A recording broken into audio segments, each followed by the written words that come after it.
Hey, Ken, you watched any good movies lately? Actually, just last night I saw the Beautiful Day in the Neighborhood.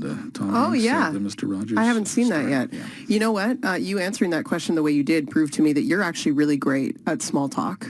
But not everyone is. Because we get less chances for small talk these days. So we're not socializing the same. That's right. Right? Yeah. So some people might feel a little rusty. I mean, we do a lot of small talk on the Zoom show. When you talk over each other all the time. Yeah, exactly. I mean, we talk over each other all the time, but we can see each other, and we do it on purpose because I can tell your mic's on, you can tell mine's on, but that polite banter can be a little tricky. So communications expert Lauren Sergi joins us now to talk about how the pandemic is changing the way that we chit-chat and make small talk. Good morning, Lauren. Good morning. So maybe we'll talk about the weather for a minute first, just to make some small talk. What do you think? We absolutely could. It's cold and dark. Exactly. How are you finding conversations these days? I'm finding conversations to be more charged than usual.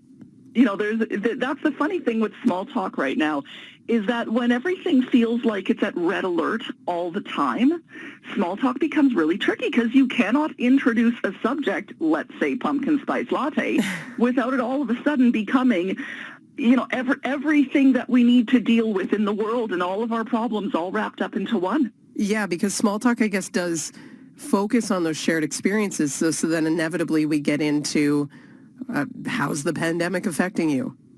Exactly. And when big, heavy issues are the only thing on people's minds, it turns into everything we're thinking about, and it affects all of our conversation, which is really quite exhausting. Have there been moments in the last 6 months in conversations that have really stood out to you that kind of show what you're talking about, this heaviness? Yeah, what I find is that the question, how are you doing, is loaded.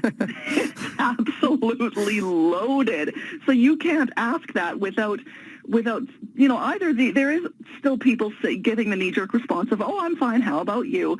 But then there's also very frequently the pause. So you say, how are you doing? And then the person stops for a minute and actually thinks about their answer. I always like to return with, how much time do you have? When someone asks me how I'm doing. That's a good one. Yeah. That's a good reply. Do you think, though, if we're getting away from small talk, getting away from kind of that neutral chit-chat, is that a bad thing? I do. The mutual chit-chat provides a really important function. It gives us time to sort of feel one another out. If we're talking to a stranger, it's a way of getting used to each other's voice, of how they speak, of what their, you know, what sort of vibes you might pick up from them. And for people that we know or strangers on the street, it gives us a light point of connection. It's a way of just being together and talking about nothing in particular and enjoying the company of other humans, which we need. We really do need. But when we're starved for that, you know, during pandemics, during lockdown, we're not spending as much physical time in the same location as other people. It gets more difficult. Yeah. And then we get afraid of it. Then we start to avoid it. One of the funniest bits of small talk, I think, that I've noticed crop up over the last couple months is when I'm at the grocery store and someone says, hey, I really like your mask. Where did you get that? Yeah, and you know, the funny thing with the pandemic is that it's introduced a whole bunch of other little tiny versions of small talk. Because you said earlier that it's about shared experiences. And this shared experience is so darn weird that it has also presented some new topics that we can speak about. And I think an appreciation of what small talk actually does. It's almost a relief to have light conversation with perfect strangers right now. Let us talk about nothing. And that's good. It feels nice. Yeah, because you don't see this as a permanent shift, that we're moving away from small talk altogether.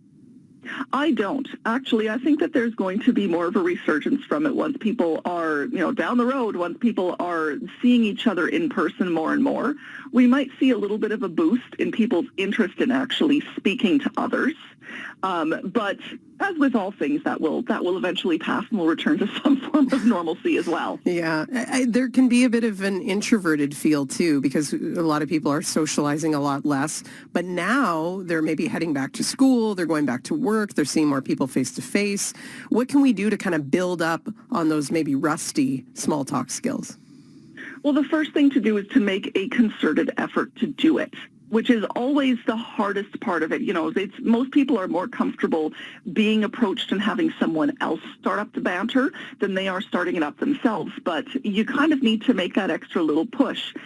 So to make that easier, have some stock questions at the ready. And questions like, how's the weather? How about them Oilers? Well, that can be fraught depending on what the situation is.